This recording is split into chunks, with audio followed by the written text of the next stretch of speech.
The college football season is coming back, and we got you covered on every game. We're breaking it down on each snap all season long. Catch us every week starting on August 4th. Joe Aguirre, Sean Scanlon, Jace Garcia, and yours truly, Obi Muniz, giving you the highlights, predictions, and current rankings. Visit our website at hhwshow.com and subscribe to our YouTube channel. It's All Four Downs, part of the CMG Sports Podcast Network. If you own a business, you know how difficult it can be to get new clients. But what if you had your own sales team? B&I Somerset invites you to join us on Thursday, September 23rd to learn about how B&I Somerset provides a positive, supportive, and structured environment for the development and exchange of quality business referrals. Struggling to find more paying clients or want to take your business to the next level? Our group of business owners have passed hundreds of thousands of dollars worth of business to one another. Want to know how we did it? On Thursday, September 23rd at 8 a.m., we're hosting an event on Zoom where we show you exactly how B&I Somerset generated client after client for one another and how you could begin to apply the same simple steps to your business too. The reality is, it's not who you know, it's who knows you. B&I Somerset is incredible for building your personal brand and ensuring you are known. Join Somerset B&I's Visitor Day on Thursday, September 23rd at 8 a.m. via Zoom. All are welcome. For more info, visit bniwne.com/CT-Northern-Somerset-BNI. Businesses thrive by changing when the world changes, and the world is changing. B&I Somerset can make sure you don't get left behind.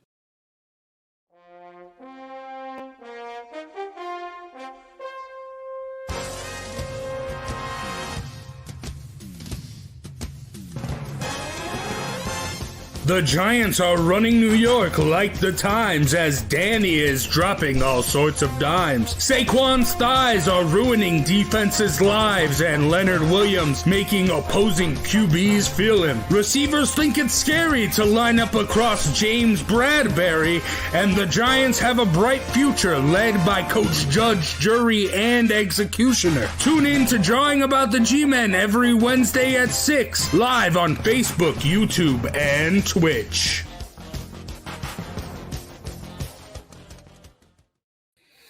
Ladies and gentlemen, it is Drawing About the G-Men, the Giants football podcast. I'm Big J, joined by Joe Aguirre, Sean Scanlon, and King's A, as always.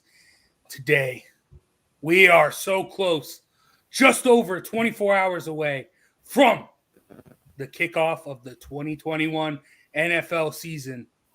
Boy, oh boy, with Thursday Night Football, Dallas at Tampa, and we will get to that, plus other games coming up this week, plus our best bets and fantasy locks. But we're a Giants football podcast, and you know where we got to start is with the Denver Broncos going to New York to take on the Giants. Trevor Keys joins us as well. Now, hey, Zay. All right. This should be fun. But I'm going to start things off.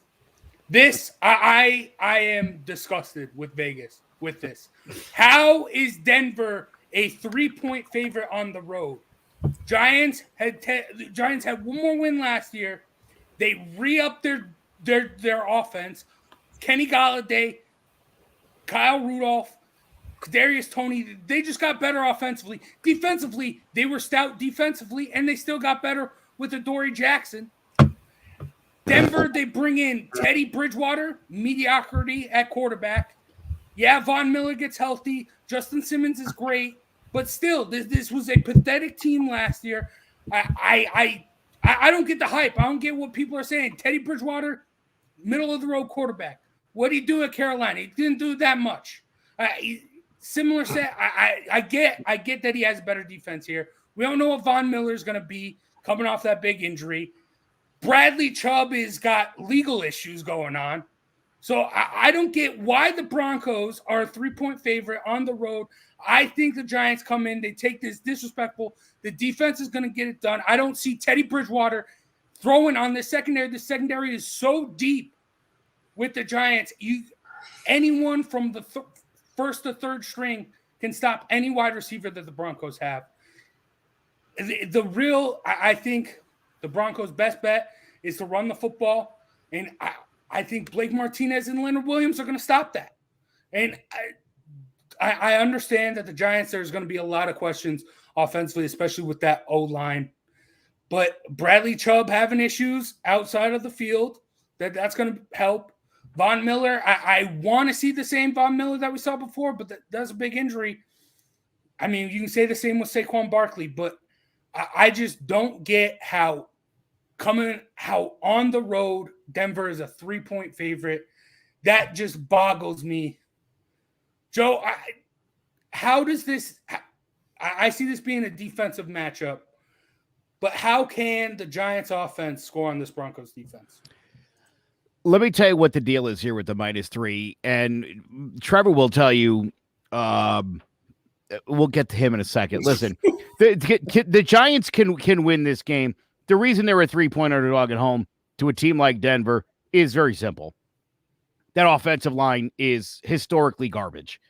I mean, it is up there with some of the worst offensive lines of all time. And that's the big problem here. Now, Trevor and I were just talking about this on Keys to the City. The problem can be somewhat alleviated if you can get that ball out of Daniel Jones' hands and into one of these super talented offensive guys' hands really quickly. If he's on his back 6 times in this game, it's gonna be really hard to win that game. Okay, Jace, you brought up a really great point though about this Giants defense. Trevor and I were just talking about that. Trevor, I'll let you hop in here. You actually brought up the point. This defense, as good as it was last year, you mentioned again, Jace, bringing in Jackson. This is a better team. It's a better defense than it was a year ago. Completely disrespected. I understand the offensive line is garbage. There's still a lot of good talent on that offense. And as you pointed out, and I just pointed out to Trevor a minute ago, down the stretch last year, and I know it was on Carolina, 2 touchdowns and 5 picks over his last 5 games. Teddy Bridgewater, like you said, is the epitome of what mediocrity is in the NFL. That said, where I want to say I think the Giants can win this game, I also fear, and I just said this to Trevor after the show and before this one, it could be 24-0 at halftime.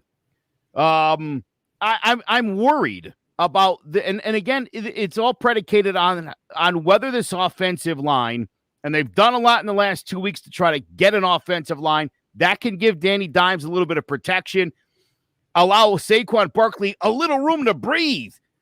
Give this guy an opening and let him bust through it. But these guys got to do their job. Trev, let's talk about that defense and why is it being so disrespected? That's unbelievable. Before we get to the defense, this Giant team kind of symbolizes the whole NFC East as a whole because we don't know what to expect from this entire division from top to bottom. Dallas looks like they could be the favorite. Washington, same thing. But Philly and the Giants are kind of in the mix too because this division was wide open last year. So what makes you think it can't be wide open again? There's so many question marks. And we talked about it, Joe, last week when we did our NFC preview questions for each division. There's so many question marks that it feels like it's up for the taking. This division is up for the taking. I said in the beginning that I think this Giants defense is very, very underrated. One of the best ones last year. The great thing about this defense is they're so young. They're young. They're athletic. Patrick Graham is one of the better defensive minds in this game. You get a guy like Xavier McKinney, who, if we all remember, didn't play as much last year, had to get into the thick of things late into the season, made a big play against Dallas. But you get another season with him, that's going to change everything. You could put Peppers. You could utilize him more in the box, like a Landon Collins, like a Palomalo top guy. This defense, I know they don't have the elite pass rusher like Washington does, but as long as you could get just some sort of consistency from a pass rush. You don't need to have an elite pass rusher to say, oh, well, they got a great pass rusher. As long as you get consistency throughout each game, then you have a steady pass rush. Your linebacking crew is one of the better linebacking crews that the Giants have had in quite some time. And the secondary is probably the strong suit of this entire Giant team, not just defense, but offensively. The reason why, Jace, you must not be a real Giant fan because it's a good thing for the Giants to be underdogs. You don't want the Giants to be favorites. Because every time they're favorites, well, they crap the bed. I won't say a bad word, but they crap the bed. So let's be happy to the underdogs because nobody's giving the Giants a chance. That's fine. I like it. I love it when the Giants have no chance. But to me, realistically, it comes down to why they're a 3-point favorite, Denver, because that offensive line is so scary and hard to read right now. And even Daniel Jones. Is Bridgewater a good quarterback? No. But we know what Teddy Bridgewater is, at least. I think we all can agree. We don't know what Daniel Jones is, ladies and gentlemen, still to this day. Athletic, young, has all the tools that could be a very good quarterback in this league. I would say good quarterback, not very good, but we still don't know. So don't take it as a bad thing that Denver's a favorite to go into Giants Stadium. It's okay to be the underdog. Us big Blue fans, we like to be the underdog. We're not favorites. We're not the New York Yankees. We're the underdogs. Yeah. It's just don't lose your mind about it. It's okay. No, I like it. I like it. It's No, disrespectful. Joe Judge is going to get these boys riled up. No, you don't. You want them to be the favorite. No, this is something you got to play with the chip on your shoulder. I am pissed off about it, but I think in the long run it'll benefit the Giants. But Sean, we got 2 star players coming off of big injuries last year. Who do you expect to look better, Von Miller or Saquon Barkley? I'm going to go with Von Miller in this game just based off, the matchup that he has. Obviously, going against Andrew Thomas, and they came out with the unofficial depth chart. They have Nate Solder in front of Matt Parrott right now. So we'll see what happens week 1, but I just think that these tackles are not going to hold up well, especially with Bradley Chubb on the other side. I just don't think it's a great matchup. And Saquon Barkley, he's going to be playing limited snaps. I just don't know how much of an impact he's going to have or even be allowed to have in this game because I don't expect him to have around 20 carries or 25 touches where he's usually at because I expect him to take it slowly and for them to ease him in to obviously real game action. But I think, Trevor said it, is that there's just a lot of unknown with this Giants team, and I think that's why they're the underdog right now is because this starting offense didn't have any playing time together. The starters played in the 3rd game of the preseason, but they were still without Tony, Galladay, and Saquon Barkley. You add that on top of the offensive line and the defense they're going against. We mentioned the 2 pass rushers, and the Broncos secondary might be the best in all of football. They have Bryce Callahan as a lockdown slot corner, Pat Surtain, who they drafted, Kareem Jackson, Justin Simmons are one of the best safety duos in the league. So it's not a great matchup for this Giants offense, especially when it's going to be their first time in real game action playing with each other. I just don't think it's obviously not the matchup you want to walk into week 1. And the only saving grace for this Giants team in this game is the Giants defense. So these are 2 really similar teams that have great defenses, a lot of good weapons on offense, but the 2 quarterbacks are, really in the middle of the pack right now. So it's really whichever quarterback can, make it out on top, I think is going to win this game. But I think the Giants do have a chance. It's definitely going to be a defensive battle, but it'll be interesting to see. And I'm just pumped to get some Giants football back underway. Hell yeah. Zay, are you as pissed off as I am that the Giants are disrespected like this?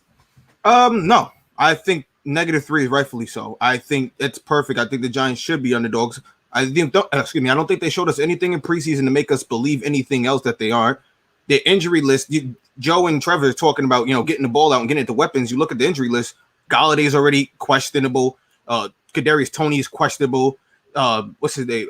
Slayton, is Darius Slayton is questionable. These are all big weapons that we need, and they're all possibly questionable, might not be used the whole game or used in certain situations. So I'd be terrified as a Giants fan, and to make even things worse, this is a big week. You talking about the Giants could possibly start at the end of this week could be 0-2.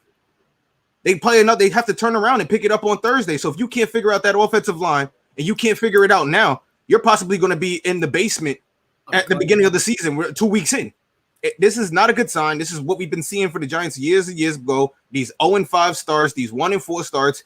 The Giants, to me, I don't see them winning this game. I said before Teddy Bridgewater, I thought he was a pretty good quarterback. I don't know what you guys see. I said he was going to win the starting job there. And I said, unfortunately, he was going to drop bombs on us in New York. And I think he's going to do that. And not because the defense is bad, because I think the defense is going to spend too much time on the field. I don't think the offense has got it together. I think they're going to be 3 and out all the time, and the defense will be on the field, which would be our issues that we had forever. Defense being on the field too long. So I don't see the Giants pulling this out. And I hope they figure it out, sometime between this game and Thursday, because they're going to have to. You don't want to start 0-2. before week 2 even starts. Yeah, you had me so going until you mentioned the name Teddy freaking Bridgewater as a Say what you want. Yeah, by the way, he beat out Drew Lock for the job, not John Elway. Hey, at the end of the day, like I said, I told you before, he did pretty good when he was on the Saints. He filled in really well for oh my God, Drew Brees. He hasn't been retired that long. He filled in pretty well for Drew Brees. Out of sight, out of mind, huh? Well, it helps that they had one of the most talented rosters in the league, and then you finally got to see him what he was as a quarterback with a bad team, and he sucked. Anyways, on Carolina with a new coach and new system, no offensive weapons. He got paid big bucks. You talk about Christian McCaffrey got hurt. What was it, week 1 that year? And then you talk about paid big bucks. Okay. My thing is, hold on. I said this about Joe. You want to know if this team's going to be good or not? Look at the first 5 games of the season, or not even that. Don't even go. Look at the first 2 games of the season. Here's a true test for Daniel Jones and this offensive line.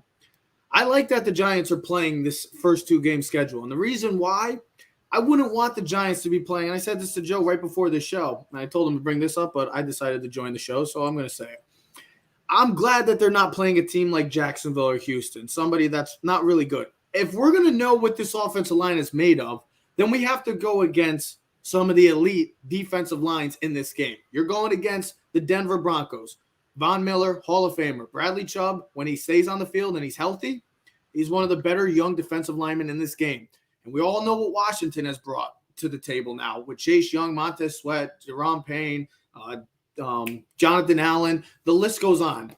These are the true tests that we're going to know just how good this Giant offense will be within the first 2 weeks. If it's going to be how we've seen in the preseason, which could be a struggle, then it might be a long season. But I'm glad the Giants are starting out with 2 true tests on the defensive side against that offensive line, because we know it's a big mystery. We're going to find out on Sunday, and we're going to find out next Thursday as well, too, to see if this offensive line and Daniel Jones is going to be the future, or we're going back to the drawing boards. Yeah, I mean, there are a bunch of questions, especially going in just this whole season. But I have faith in the Giants. I think they can do it, especially like I said. We know you have faith in the Giants. Trust me, we know. But I just do not see – I just don't get it. I don't see any way the Broncos can win this game unless Daniel Jones throws like 5 interceptions. Which I don't see that happening. How about Daniel Jones doesn't have time to throw the ball and he's on his ass the entire game? Yeah, it's that simple. The defense, I think the defense can still hold out. Like, I could see this being a 6-3 game, something wild like that. I see this being like a Clemson, Georgia type game. And Sean even said it best. We haven't seen Kenny Golladay, Kadarius Toney, and Saquon Barkley on the field. So what makes you think that we're just going to come in and be like, yep, oh, here we go. They're going to be the 2007 Patriots. No, it's just you got to get these guys in the rhythm. You got to get these guys to gel. At least the Broncos, you get Jerry Jeudy, a solid receiver. Cortland Sutton comes back from injury. He was pretty damn good before he got injured. And then KJ Hamler, this is a solid offense. Their biggest question mark, the Denver Broncos, from them being a Super Bowl type, AFC championship type team, is their quarterback position. That's it. They're talented enough all across the board. So this is a good Denver Bronco team. I know that the record last year didn't show, but it just so happens that they're in a division with Patrick Mahomes, which is good luck. They're not in the NFC East. They would have been in the playoffs last year, or in the playoff run at least. This is a talented team offensively and defensively. It's just their quarterback is the big question mark. The Giants have more question marks going into this game than the Denver Broncos do. That's true, but I think that the Giants are the better football team here. I really do. They should be. They look. Yes, they should be. And on paper, yeah. Again, listen, we don't know. We don't know, and so again, it's very risky. Like I said, I mean, the Giants. Again, my first thought was maybe the Giants take this one like 12-9. This is a battle of field goals. Nobody's really moving the ball. Both secondaries are shutting down the passing game. Both defensive lines are shutting down the running game. Maybe you get that kind of game. Maybe a defensive score. Maybe that's what makes the difference in this game. But there were games last year, especially late in the year. I think the Cleveland game's one that jumps to mind where, again, I thought the Giants had a chance to hang in that game. It was 24-zip at the half. And no chance in that game at all. And so that's my fear is, and Zay said it earlier, this defense is fantastic. But if they're on the field for 38 minutes, it's going to be a long day. And you're just begging the Broncos to find the end zone. So to me, look, if Daniel Jones has a ton of guys he can get that football to. And even if Saquon plays a half a game, maybe he gets 10, 12 touches.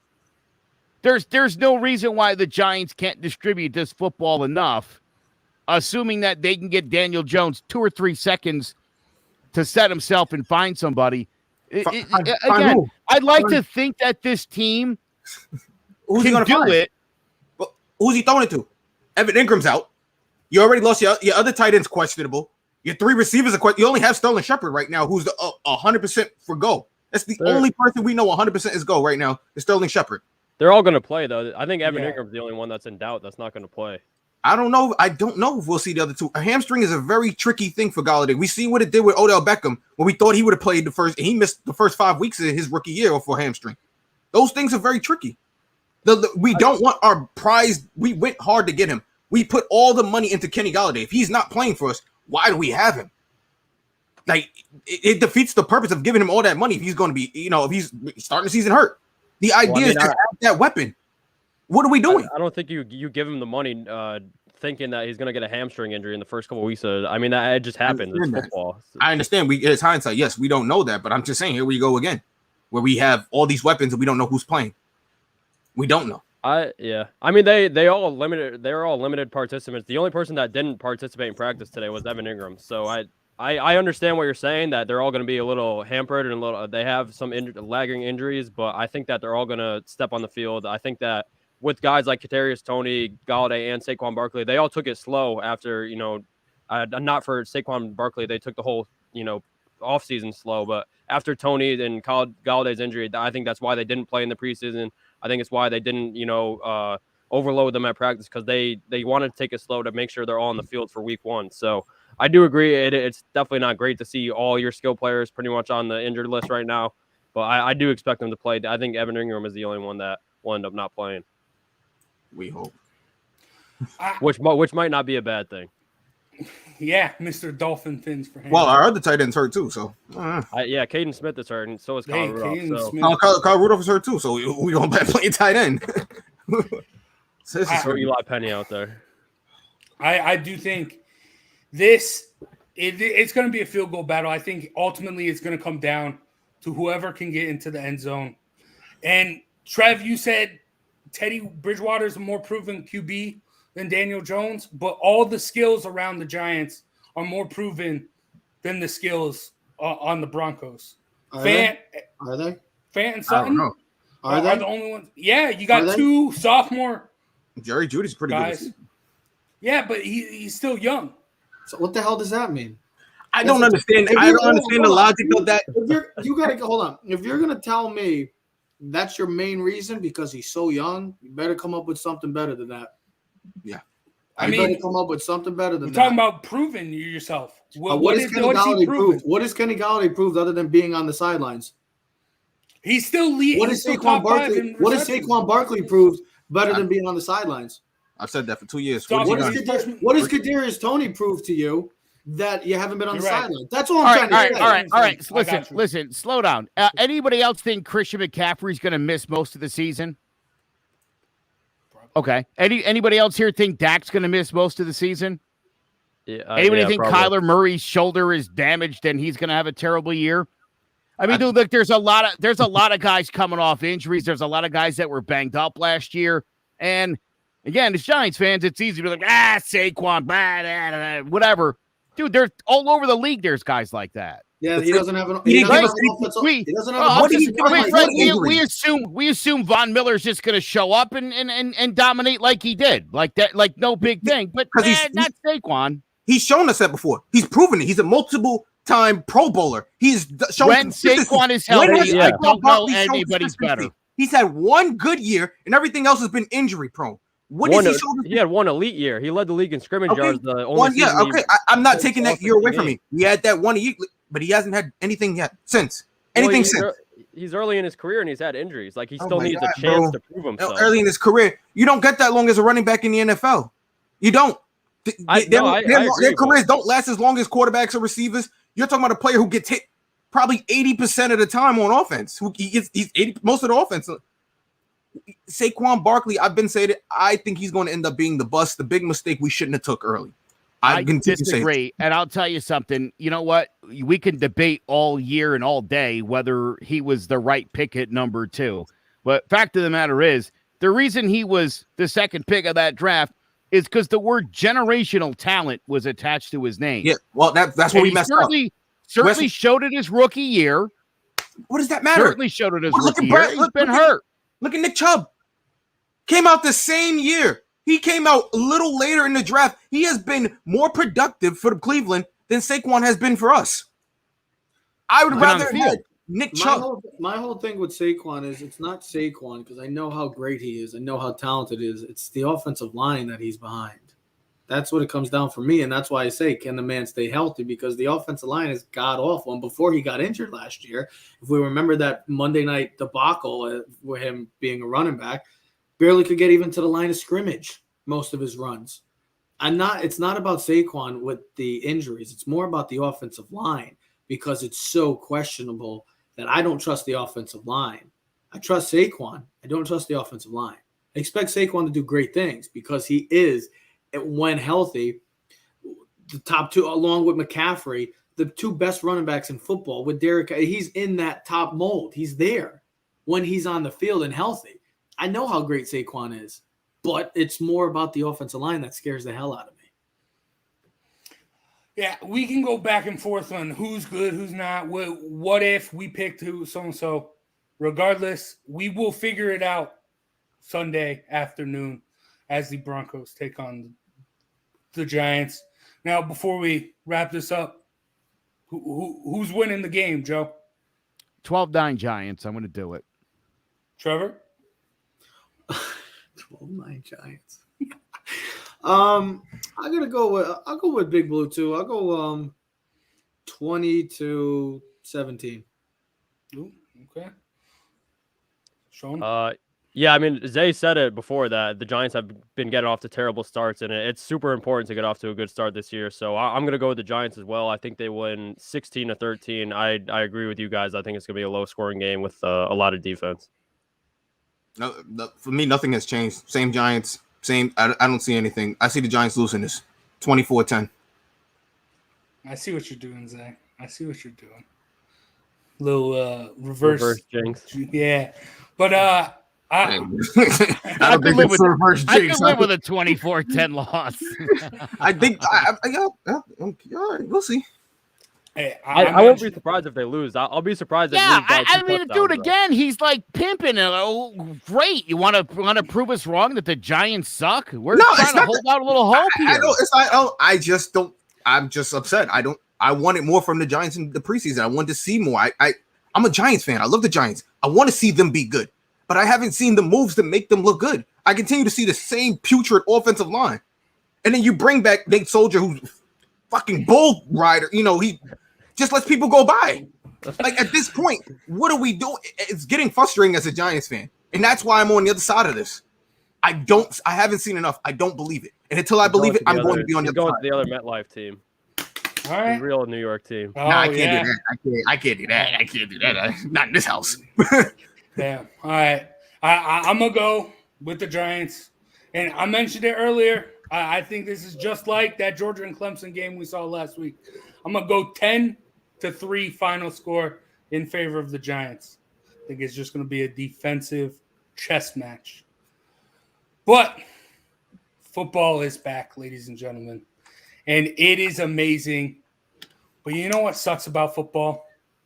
When you're sitting on the sidelines Friday night, Sunday, Saturday night, Sunday night, whatever it is, and it's dark, and you're trying to watch a game, but you got the mosquitoes coming and biting you. If only you could use mosquito shield. It's been a pretty wet summer in Connecticut, and that means more mosquitoes than ever. If you didn't have your home service for mosquito control and find you're spending most of your time outside swatting those little pests, you are in luck. Mosquito Shield of Central Connecticut provides the best value in mosquito control services because of how they treat your yard using the Mosquito Shield tailored treatment system. They don't use a fixed schedule or an identical product, one-size-fits-all service program, because you can't control mosquitoes on a set number of sprays or visits. Unlike the competition, Mosquito Shield of Central Connecticut will service you for the season, whatever it takes to provide superior results. This promise has awarded them an industry-leading consumer retention rating of 90%. Visit MosquitoShieldCT.com to schedule an appointment with Wade DeCesare and enjoy the rest of your summer mosquito-free. That is Mosquito Shield. Make sure when you sign up for that, you... Who's watching the football? Are you watching a football game in the woods or something? What? You said like it bites. So you watch it usually when you watch a game at night. No, yeah. You don't watch it in the When backyard? you're on the field, right after running sprints, you're all sweaty and the bugs start coming out. You've never had watching that or you play? Are you watching or you even playing? when you're watching. But make sure when you sign up for Mosquito Shield, you tell them the boys at John about the G-Men sent you. And yeah, get rid of all the mosquitoes. Terrific. That family looks familiar. Let me tell you something. Legit, dude. I had gotten sprayed in the past, and I didn't this year. And with the wet summer we had, it was unbearable in the backyard. And dude, sorry. Since Mosquito Shield showed up, the mosquitoes are gone, dude. It is out late, and I'm looking forward to having the TV out on the back deck, watching my G-Men Sunday. So thank you to Wade DeCesare and Mosquito Shield for that. Yeah, make sure you tell them the boys at John about the G-Men sent you. But now, let's talk about the primetime games. And we're going to kick it off with tomorrow's game. Dallas Cowboys at the Tampa Bay Buccaneers. Joe, not only does this kick off the 2021 NFL season, but this is also your best bet for the day, for the week. So, you got the Bucs getting it done at home? I do. I think the Bucs put up big numbers. I think Tom Brady is going to have a day. This Dallas defense was such garbage last year that there's every reason to think. And again, Tom played in the preseason and looked great, as you would expect he would. We were just talking about this a little while ago on Keys to the City. They have brought back everybody from that championship team. Yikes. I mean, I don't know who's going to stop the Bucs. It's going to be tough to beat this team. You know, I think maybe with a 17-game schedule, Teddy was saying on Keys to the City earlier, maybe week 14, if they're so far ahead in that division, maybe they sit Brady for a week just to rest him. I don't see a lot of opportunities for teams beating the Buccaneers. Definitely not Dallas. I think Dak will try to hang for as long as he can. But I'm seeing like a 38-23 kind of game here. Yeah, it's hard. Like, the only excuse you can have to go against the Bucs here would be Super Bowl hangover, I guess. Trev, do you see a Super Bowl hangover for the Bucs at all? If their quarterback was Jameis Winston and not Tom Brady. Here's the thing. This game is going to come down to one key factor. It's always about this in the game. And we saw it last time on February 5th, and it's the main reason why they won that game. It's because in the battle of the trenches. And Dallas is in a tough situation now because their best offensive player is out due to COVID, Zach Martin, who's been an all-pro since coming into this league.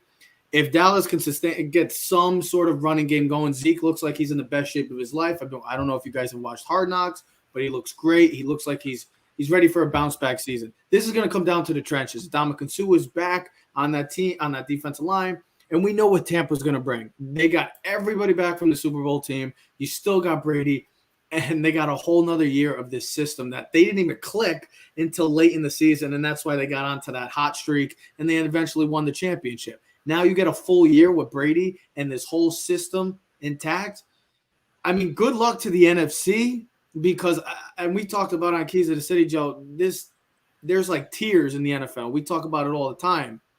It just seems like to me, Tampa Bay, or as I like to call them, Tampa Bay, and the Kansas City Chiefs are in a separate tier, and everybody else is trying to get to that next tier. I expect Dallas to play hard, but if Dallas wins, it's because of the perfect game or Brady just throws 5 interceptions, the team looks god-awful. I expect Tampa Bay to put up big points. I expect like a 34-17 type victory. This team is complete. It's just good luck to the NFC and definitely the NFC South in trying to finish the second, third, and fourth. Yeah, I think the Bucs are going to win, but I'd take the Cowboys in the spread because I think it's going to be a closer game. We saw what Dak Prescott did with this offense last year before he got hurt. He threw for 450 yards in 3 straight games, which had never been done before. So I think this Cowboys offense is going to have success. Their defense can't get much worse than it was last season. They add Micah Parsons. Trevon Diggs, I think, is going to be a really good corner in this league. I think he's only going to get better in his second year. And DeMarcus Lawrence had kind of a rough year last year. I think he'll bounce back. So I expect a close game. I think the Buccaneers will close it out in their home opener to start the season. But I expect a closer game. I think it's going to be a lot of points. And I think the Bucs will probably win around 35-31. I think we'll get a really good one to start the season off. You're giving Dallas a lot of credit there. Okay. Yeah, he is. I mean, you said it. The Bucs didn't really click till last season. I understand they're bringing back starters, but what's your main reason, Sean, why you think Dallas is going to put up that many points? I'm curious. I am actually curious. I think that their offense is spectacular. I think that Cowboys have a top 5 offense in this league. I think that CeeDee Lamb is only going to get better in his second year. He's dynamic. They have Amari Cooper, obviously. You said it, Ezekiel Elliott has looked better than he has in quite some time. And obviously Zach Martin is going to be a big loss, but they get back Tyron Smith, La'el Collins, who they missed all last year, so they'll have their tackles back. So I don't think Shaq Barrett and JPP will be going crazy, pressuring Dak. So I just think it's going to be a lot closer game than this. I think this is a big – -8 is a big number to start the season. Yeah. So I think it will be a good one with a lot of offense. Okay. That's amazing because a couple of weeks ago, y'all bashed me for saying that CeeDee Lamb was going to have a breakout year. You said CeeDee Lamb is a top 10 receiver. Yes. No, I said he will be a top 10 receiver at the end of the year. I said he will be.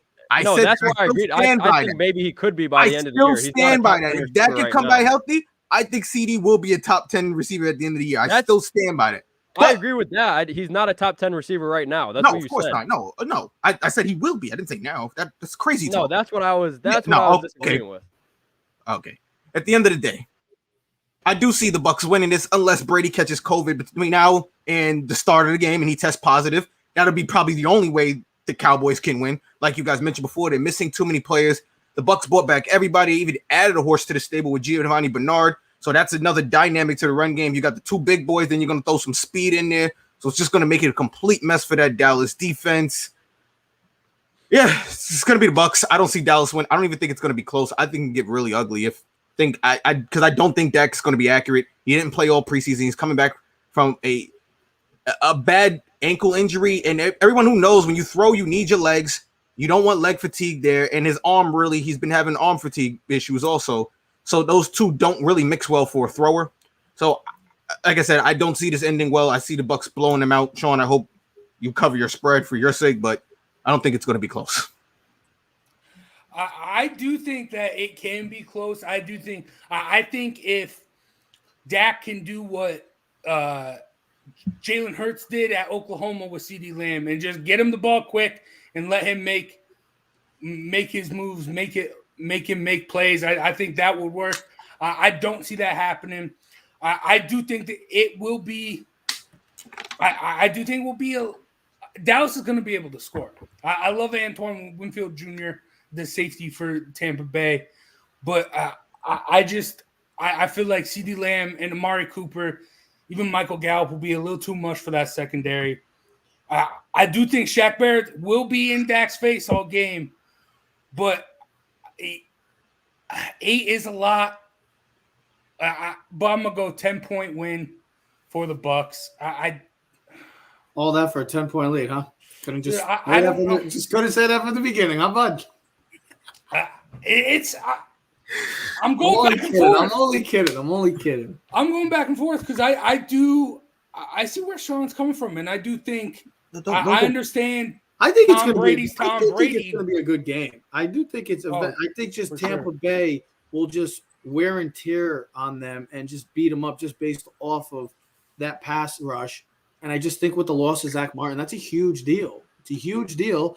And even I think it was Zay, not seeing Dak in preseason at all and just dealing with this shoulder injury or whatever this is that they've been talking about. I know he's a go, but there's a lot of question marks. Like I talked about with the Giants, there's a lot of question marks throughout this division. I don't know what Dallas team is going to show up tomorrow. I know what Tampa Bay is going to do. They're going to come in. You have Brady. You have the best leader in all of football, maybe in all of sports on your team.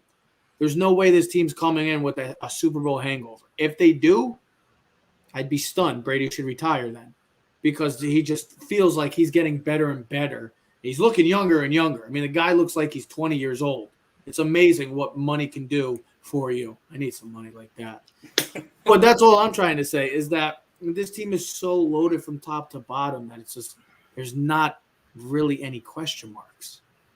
No, yeah, you are right. If there's a Super Bowl hangover, it's going to be a Tom Brady regression, which I feel like they've every been saying year it for years now. Every year someone says Tom Brady's going to regress. He never does. No, he's going for 9, he's going for 8. And then maybe he'll retire, Joe, right? Maybe. Joe's pissed off that he didn't retire last year. I read the quote today. Tom Brady said to Julian Edelman in 2013, I'm not going for Montana. I'm going for Jordan. And I think he should go for Russell. He should go for Bill Russell. Well, yeah. We'll get 11. We'll get 12. He's going to get 12? Good luck. He's going to get 12, bro. He's going to keep playing until he's 50. He's going to win the next 5 championships. All right. Now. I'll unsubscribe from Sunday Ticket if he does. All right. But don't threaten me with a good time. Tom Brady, his probably, most likely, his toughest opponent in the NFC to stop him from getting to that Super Bowl, the Los Angeles Rams host the Chicago Bears. Here we go. Prime time, Sunday Night Football. It's tough because I heard what Joe and Trev, I heard what you guys were saying on Keys to the City about Matt Stafford. I'm with Joe here. Joe. I don't know if Matt Stafford can. I don't know if Matt Stafford's going to be all that great. He was really, really good when he had one of the best receivers ever to play the game. But since then, he's been mediocre. He's been like Teddy Bridgewater. Even worse because he's on the line. I wouldn't. Come on, don't go that. Don't disrespect Teddy Bridgewater. No. He's better than that. Don't disrespect him like that. Oh, brother. All right. We're getting Teddy Bridgewater. I think he's seen the playoffs before. Hey, he's on the line. He was on the Lions. What do you expect? It's look, whatever. It's going to come down. I mean, Andy Dalton isn't going to do anything. I honestly, if you're a Bears fan, you're probably praying that Aaron Donald eats Andy Dalton up so Justin Fields can come in. I mean, I think that's a terrible thing to say because why do you want to see your team lose? Like, I wouldn't want to see my team lose. I want to see the best possible team try to win. I know it's going to be a struggle, but I want to see Andy Dalton. If I'm a Bears fan, you want to see Andy Dalton do well. No, you don't. You just want to see. You want to see a loss, so you'd rather see a loss. Yeah, that's crazy talk. I kind of agree. That's like saying I want Daniel Jones. You hate him that much. You want Daniel Jones to get killed so he gets a new team, but you want to see the Giants lose, right? Yeah, I agree with Trevor on this one, Jace. They got a playoff caliber team. I think you want to see Dalton play his best until it's time for the rookie to take over. I don't. We all know eventually Justin Fields is going to take the helm. He's going to be the guy. But you want to see your team win, and for a team that's in a situation where they're talented enough to compete for a playoff spot, you hope that Andy Dalton. If you're a Bear fan, you want to see. If you don't, then you're just one of the idiotic millions of fans right now in the world. That's the problem. But it isn't what they want to see. It's you got to be realistic. Andy Dalton isn't. No matter how good this defense is, Andy Dalton is not going to get them to the playoffs. I think Justin Fields, with the problems that this offensive line has, his mobility, his ability to run out and create more time for himself, that Andy Dalton does not have, that's how they're going to win games. That's their best way to win games. As long as Andy Dalton is their starter, they are not winning games. I don't care how good this defense is. Andy Dalton is not going to win them games, especially against one of the best defense in all football. with Aaron Donald and Jalen Ramsey. I don't see it. You got to stop the Andy Dalton slander. This man has made the playoffs multiple times in a row in Cincinnati. He's been a quarterback who can at least get you to the playoffs. I won't say get the job never done. won a playoff game. Yeah, but he'll get you there. That's more than we can say for Daniel Jones could do for us right now. All right, so let me say something about this game. This game could be a very interesting game because of the defense, both great defenses. I just say that the Rams will win this game because they'll have the more talent offensively. I mean, this is a huge year for Matthew Stafford. This is like one of the top 5 players in the league that face the most pressure coming this season. You got a new stadium, change of scenery. I shouldn't even say the stadium. You got a new team. You're in your hometown. You're in Super Bowl aspirations. Guess what? Time to put up or shut up. That's it. I expect the Rams to win, but there's no more, Matthew Stafford's on the – nope, no more. You have to win, and you're on a team that has the capability of going to a Super Bowl. The talent as well. It's time to do your job. There's no more excuses, no more questions. That's it. It's time to do your job. But I got the Rams winning, to make it very simple and sweet. Do they cover? I expect this to be a lower scoring game just because both defenses, they're two legit defenses in this league. I would say the Rams win by, I don't think they cover. I'd say like 6.5. I don't think they cover, but I think they'll win with the nice, comfortable lead. All right. Joe, how do you see this playing out? Well, listen, I'm just unfortunately not obsessed with Matthew Stafford like many people are. You know, this guy threw for 5,000 yards like 9 years ago, and I'm over it. His completion percentage has dropped every year, barely hitting 4,000 yards last year. Again, I understand it's Detroit, but there's no running game with Detroit. They're always down 3 scores. All the guy does is throw the football. Of course he's putting up huge numbers. Let's see what he does in a competitive game. Let's see what he can do without Cam Akers.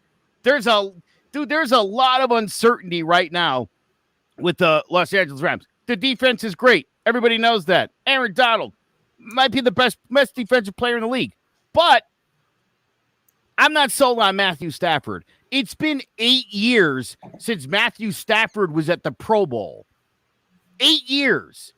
So I wish everybody would stop telling me how great Matt Stafford is. Just like you we'll spend all day talking about what garbage Daniel Jones is, but Matt Stafford, 8 years removed from a Pro Bowl, is going to take the Rams to a Super Bowl? Okay. I don't know about that. They will win this football game. They will not cover 7.5 against the Bears. Yeah.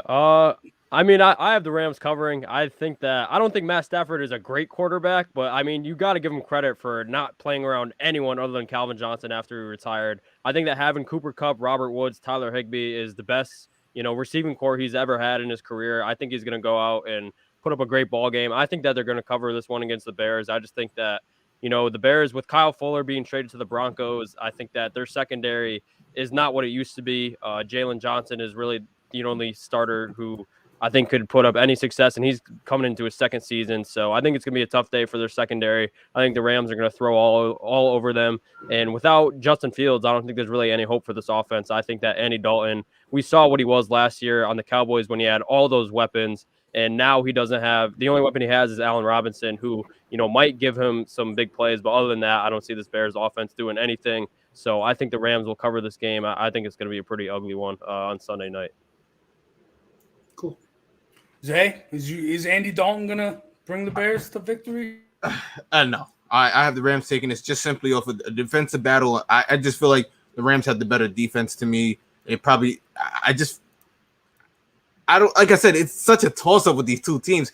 I want to go that way. I think Allen Robinson and Andy Dalton could make a good connection. I just don't see it happening. So I have to go with the Rams just on the uncertainty, but I know their defense, to me, I have more confidence in their defense than I do in Chicago's offense. So I had to go Rams for this one. I do think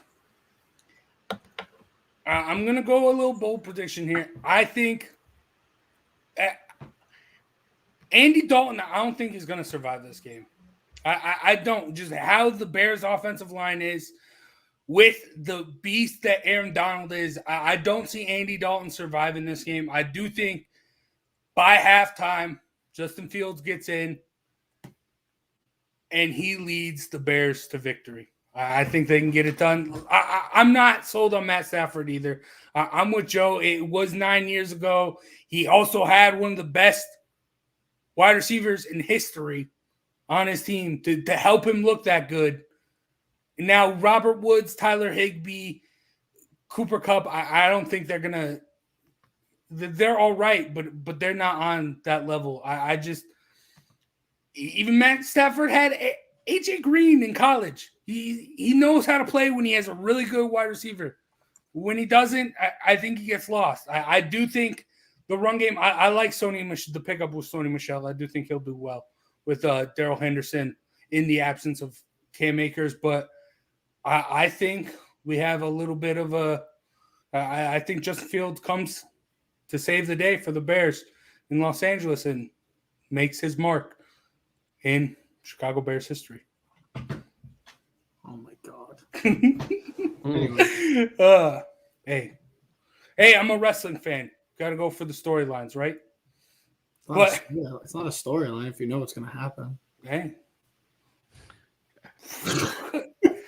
Okay, whatever. Come on, wrestling fan. Hey, you think I don't know about wrestling? I watched during the Attitude Era. Batman's always going to beat the Joker or whoever, but you still watch it. It's still a story. Now, let's talk Monday Night Football. Baltimore Ravens at the Raiders. I think this could be an ugly game. I think both teams are going to run it. I think the Raiders have – I think it's going to be a lot closer than people think. The Raiders, I know they lost a lot on the offensive line. They still got Josh Jacobs, who is a beast, though. And I like the addition of Kenyon Drake. I think they do. Darren Waller, when they can't get that run game going, he's going to – I think Darren Carr is obviously able to find him. He's one of the best tight ends in the league. I think the Raiders can pull the upset here, but I mean, Lamar Jackson's going to be the best player on the field, so I'm going to go the Ravens to get it done and cover. Joe? I don't know, man. There's no way Lamar Jackson is going into Las Vegas. No, I'm just kidding. Listen, I like the Raiders, but I think everybody knows how good the Ravens are. I do think that's one of the top 4 or 5 teams in the AFC. I think Baltimore wins this one. I think they'll cover. I'll say something like a 27-17 kind of game. All right. Trev? Yeah, I think Baltimore is going to take care of business in this. I expect Lamar, and even though you're losing J.K. Dobbins, you eventually you're going to have Le'Veon Bell in the backfield, probably on Sunday, but eventually you will. Still one of the more talented teams in the NFL. I know you lose Orlando Brown in the offseason. You traded him, but like I said, it's the Baltimore Ravens. They've been so consistent for the time that I've been watching football. They're always competitive. They're always punching you in the mouth. John Harbaugh, one of the best coaches in the game. I just don't see how this Raiders team, especially in that defensive side of the ball, it's going to be a struggle. I really do feel bad for Derek Carr. I do think Derek Carr is a solid, good quarterback in this league, and I feel like if he was on a better team, we really would see his true talents. I just think that they don't have enough for me to say, yeah, they're pulling off the upset. I expect Baltimore to win comfortably. I'd say like 28-14. Sean? Yeah, I agree. I think the Ravens are going to cover pretty easy. I think that ever since Mike Mayock got to Las Vegas, he just been making dumb move after dumb move. I just don't think this Raiders team has really any direction right now. And the Ravens, they're one of the better teams in the AFC. Lamar Jackson got some better receiving help than he's ever had, really, with Sammy Watkins, Rashad Bateman in the draft. So I don't think Rashad Bateman's going to play this week, but still, I think that this defense is still really good. This offense is going to be hard to handle. Gus Edwards is a fine backup, and like Trevor said, you're going to get Le'Veon Bell at some point, so they're still going to run it right down the Raiders' throats. So I think that this is a pretty easy one for them on Monday night. I agree. I think I would see them winning by like 2 touchdowns, probably 31-17, something like that. They'll freaking win. They'll freaking win. Just watch. Dude, I can see the Raiders getting this win. They always have that they can be very weird at times. But Trevor got to go. He's got a fantasy draft. Speaking of which, we'll get to our fantasy locks. But first, best bets. And it sucks. Both Trevor and Zay left. They were on the opposite sides of best bets. Trevor going with the Bills. Zay going with the Steelers.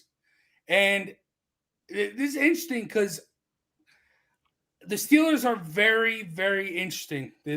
I think we all know what the Bills is. Josh Allen's going to be an MVP candidate, and Stephon Diggs is going to do what he does. But the Steelers, that defense, I mean, they lost Bud Dupree. They're getting Devin Bush back healthy. That defense is still one of the best in the league. You got an old Ben Roethlisberger. So I think they could be competitive, especially in the first couple of weeks. I could see Ben starting to just early on, just feeling himself, and then end up getting injured, like what we saw with Drew Brees the past couple of years. He'd always start off okay and then get injured. But I do think this is a close game, and I could see it going either way. You agree with that, Joe? I don't know, man. I feel like the Bills. Are at least 10 points better than the Steelers as presently constructed. I think the Bills are coming off maybe their best season since the early 90s. And Pittsburgh had arguably one of the most disappointing seasons in history after an 11-0 start. I can't remember a team playing as poorly since maybe the 86 Jets, who I believe got off to a 10-0 or 11-0 start and then lost all the rest of their games and missed the postseason the year the Giants went on to win their first Super Bowl. So, yeah, I don't know, man. I feel like this Bills team, it's a touchdown better at least. I'd say at least 10 points. Yeah, I do think, regardless, it's going to be Bills offense versus Steelers defense is going to be the matchup to watch out for. Sean, can the Steelers get within that 6.5? Nope.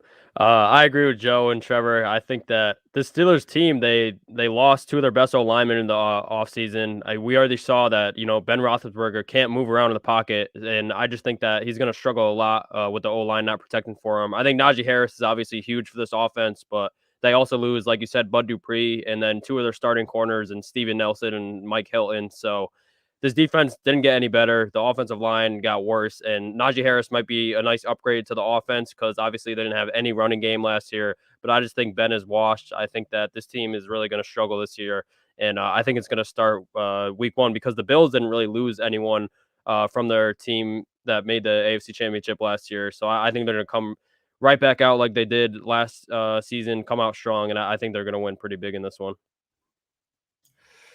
Yeah, I mean, it could go either way. I just feel like if there were a game where Big Ben could turn back the clock, it's going to be week one. So we will see.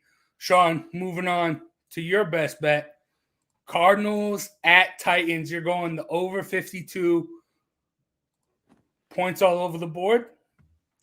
I think so. I think this Titans offense, obviously, with the addition of Julio Jones, I think that week one, asking a defense to go out and try and stop them is going to be tough. Maybe once you get some film on them, you can, try and slow them down. But I think their week one is going to be very tough to stop. And the Cardinals offense as well, I think they're, going to be super explosive. And Titans defense was awful last year. They didn't get much better in the offseason. The Cardinals defense is average at best. So I think that these are two, pretty weak defenses with two really good offenses. And I think that 52 points will be easy to go over that. And I think that you can't bet the under. You got to bet the over. So I'm going to go Cardinals Titans over it. I think this will be a really high scoring game. All right. I do think if they give Derrick Henry the ball a lot and they can eat up the clock, the Titans can. I think that would hurt the over, but I like it. I do think it's going to be great. Who's going to come out victorious here? I'm going to go with the Titans. I think this will be a pretty good game. Like I said, I think it's going to be a lot of points, and I think the Cardinals will take a step forward this year. Obviously, they had a lot of hype last season, and they kind of fell short at the end of the season, losing a lot of close games. But I think that they're going to take a step up this year. I think they're going to give the Titans a really good ball game, but I think the Titans, with the addition of Julio Jones, this offense is going to be really tough to stop, and I think the Cardinals are going to see that firsthand in Week 1. But I'll say the Titans will win a close one. All right, Joe, what do you think of this game? Do you think it can go over 52? Ooh, yeah, this one's definitely going to go over. I think both teams will score right around the 30-point mark. This feels like it could be like a 27-24 kind of game. How much is that? 51. So maybe that would be under. Maybe I'll take the under on this. No, you know what? Never mind. This game is actually, I think it's going to end up it's going to be like a 35-33 game. Sometimes I forget, you know what? I mean, again, I'm thinking about Kyler Murray, dude, and all of the talent that guy's got on that offense. And I feel like this is a young man who's playing for his job. I think this guy's got to definitely, I mean, because if Cliff Kingsbury goes, I think so does he. I think if he can't get this team on track, and this team we know can score. Yeah. And I love the new look Titans with Julio Jones to go along with A.J. Brown and the D train. And let me say this, because I think people struggle with this. Ryan Tannehill is a top 10 quarterback in the NFL. If you look at Jace, make the face you want. I'm sure you've seen the meme on Facebook. Over the last 20 games, his numbers mirror Patrick Mahomes. So if you're going to tell me Patrick Mahomes, the greatest quarterback in NFL history, you're going to have a really hard time telling me the guy putting up the same numbers in a run-first offense, a guy who hands the ball to the tune of a 2,000-yard running back, he's still matching Mahomes' numbers. Give me a break. Yeah, I think it's just hard for people to get over his start in Miami and how bad it went there. And you have to remember that Adam Gase was his offensive coordinator, and we know that Adam Gase is probably the worst quarterback whisperer in the league. And ever since he got to Tennessee, like Joe said, I mean, if you look at his numbers, they've been off the charts. And I think that, like I said, it's just hard for people to get over what they saw from Tannehill in Miami. But I think that he's proven that he is a top 10 quarterback. I do agree with you. I don't think he's near the top 5 yet, but I think he's comfortably in the top 10 right now. Listen, I'll put it like this. If I could get Daniel Jones to do what Ryan Tannehill is doing right now, the Giants would be a Super Bowl favorite. Yeah. I mean, legit. And so, look, I think there's varying levels of these quarterbacks. Well, obviously, Mahomes and Jackson and Rodgers and Brady are in a different category. And then I think there's that next category. And I think Tannehill and Murray are in that maybe Matt Stafford. If I know everyone's nuts about that guy or whatever, but no reason to think that Ryan, and again, dude, it's 100%, like you said, it's the start to his career. People can't get over that, and I think that's really unfortunate. No, I mean, I made that face when you said that, Joe, because I had to really think about it. Because, I mean, at first, you're right. You think about Miami, you're taken back a little bit, but then once you actually think, I mean, top 10's a good spot for him. Now, you want to go top 5 or something like that? Yeah, no. That we're going to have issues there. But, all right, Joe, your best bet was Tampa. To round it off, my best bet, I got the Eagles and Falcons over. I don't see a lot of defense getting played there, but I do see Matt Ryan, Calvin Ridley, and Kyle Pitts lighting it up. I think it's going to be a show, and especially against the Eagles team that I don't think is going to do well at all. I mean, Trev has been saying the past couple of weeks, it's the NFC East. Anything can happen. No, the Eagles, I just think complete and total mess. I mean, especially with the way Doug Peterson left and Carson Wentz, and it's just a big, big dumpster fire. And while the Falcons do have their issues as well, Matt Ryan's a solid quarterback, And Kyle Pitts and Calvin Ridley, they're going to be studs. I think they're going to put up points. I think Jalen Hurts with his mobility and him having that connection already with Devontae Smith, I think that's going to help. And I just see this being I don't see a lot of defense being played. So I think there's balls going to get thrown all over the place. Sean, what do you think of this? I agree. I mean, these two teams are they're both going to have bad years. I think the battle of the birds. We'll see who comes out on top week one. But like you said, I think Calvin Ridley is going to have a monster year. I think that he's really been overshadowed by Julio Jones the last couple of years, but he's been quietly racking up some great seasons, and I think he's really going to get the chance to show that he's an elite receiver in this game week one. And it'll be interesting to see the dynamic between Jalen Hurts and Devontae Smith because, like you said, the Eagles are kind of dumpster fire, but if Jalen Hurts could figure it out, I mean, this team, they have the talent around them. Their O-line is still there. Their defensive line is still pretty talented. So they could end up making a run in the NFC East if Jalen Hurts succeeds. So these are two teams that have a lot of question marks right now, and it's probably going to be one of the least viewed games, I would guess, in week one because just not a lot of expectations around these teams. But I think there will be a lot of offense, and I think it will probably come down to a last possession in this game. And it'll be maybe fun to watch. I don't know. Probably not, but it'll be maybe a good game. Yeah, I mean, I think a 27-24 at the minimum on this game. I think this will definitely be, like you said, Jace, a high-scoring game. I think they'll definitely clear 48. Going to be interesting to watch Kyle Pitts. I'm super curious to see what that looks like in the NFL. And I'll tell you this, don't sleep on Jalen Hurts. I mean, I think it's really easy to. There's a reason why the Eagles really didn't go out and try to get another quarterback. I think they really like this kid. I think they believe in this kid. I don't know how good or bad he's going to be. I do think he's pretty talented. Certainly was successful at Alabama. This is another animal, but I think this is a good opening day for him at that terrible Falcons defense. Yeah. I think he's going to have a good year, actually. I don't want him to because I hate the Eagles, but I think he's going to prove some people wrong this year. Same. I think he has to have a good year. He's going to be the Eagles' everything.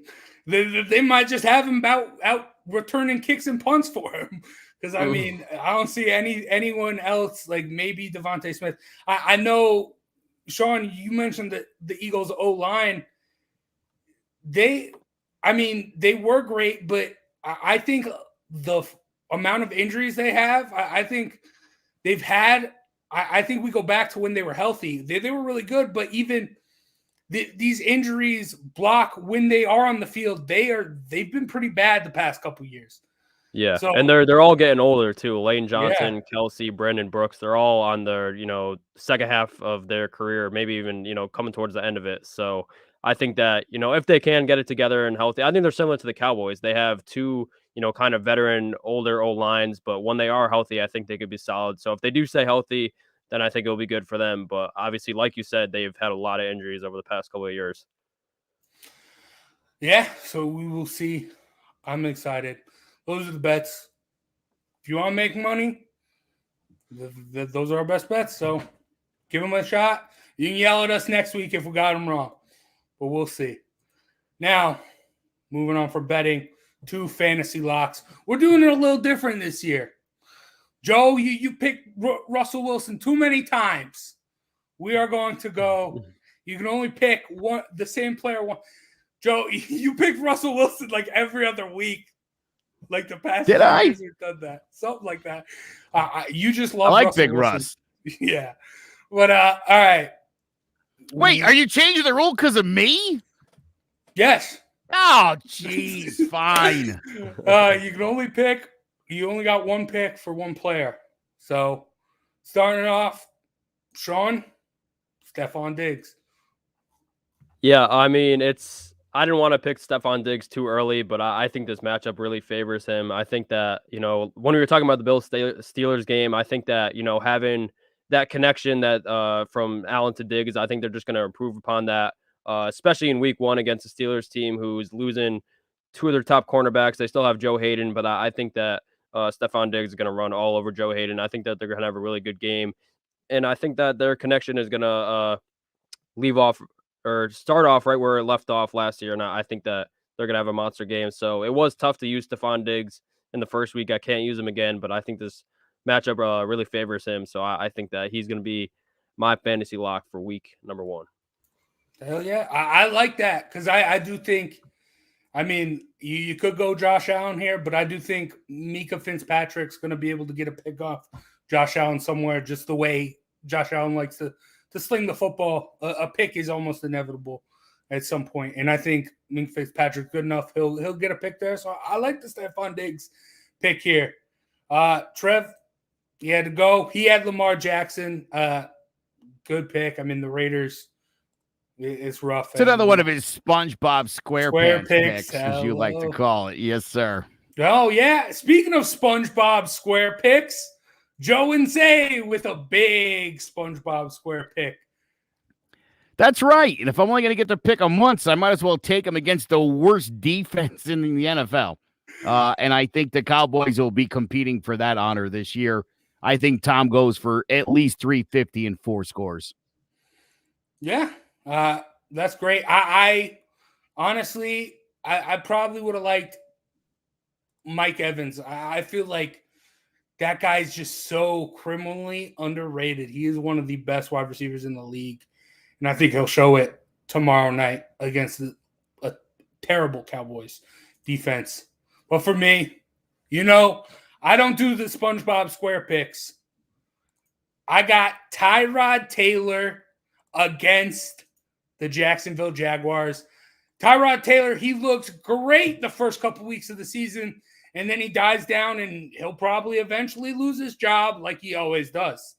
To who? I don't know. Davis Mills, maybe? I don't even know who the Texans have at QB at this point. But I do think Tyrod Taylor against a young, developing Jags defense will have some – will be great, especially week 1. And I think this could be the only game Houston wins. But not a bad pick, Jace. I'll give you that one. And you know what? Kudos to Tyrod Taylor, a guy who I think really got robbed last year. Oh, hell yeah. Of an opportunity, like in a major way. I mean, that was serious, at least at the beginning. You're like, oh, my God, it's going to be all right. So, yeah, I like that one. I think he'll definitely do well. Yeah, and he is always – the first couple weeks are his weeks.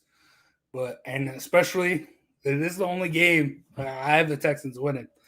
And Trevor Lawrence getting his first loss since his freshman year of high school in the regular season or something like that. But we'll see. Well, Sean, I'm going to win. I'm going to win. I think he will also not only just through the air. I think he'll lead the Texans in rushing.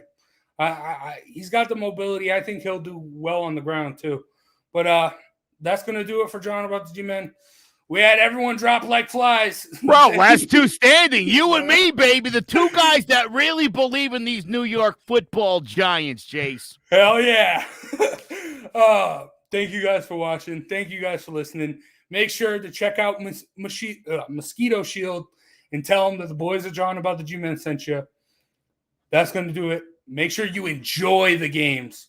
We got football back. Last week, we got a little taste of college football. Now we got NFL. We got the best of the best on the gridiron. And boy, oh boy, if you're not excited, I don't know what's wrong with you. Because football is back, baby. If you're not excited, then you're like Sean Scanlon's laptop. You're dead inside. All right. Thank you for watching. Thank you for listening. Tune in next week where we will be talking about the Giants and week 2 of the NFL season. Stay tuned. Take care. We'll see you next week.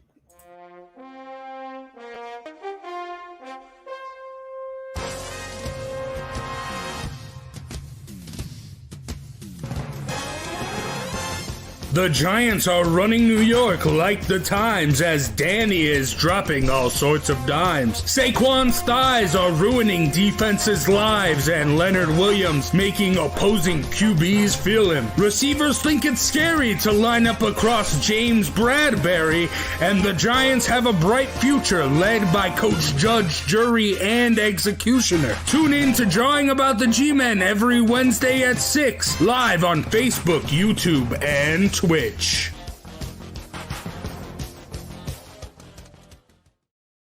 Hello, my name is Joe Aguirre. I'm the president of Clovercrest Media Group, and here at CMG we have a wide variety of podcasts, including sports shows like Keys to the City, The Roll Call, Throwing Jabs, All Four Downs, and Jawing About the G-Men, and great true crime shows like Sticky Week, Crimes and Consequences, Ivy League Murders, and Bird, the Unsolved Murder of David Eichmann. You can find all these podcasts and so much more by visiting clovercrestmedia.com.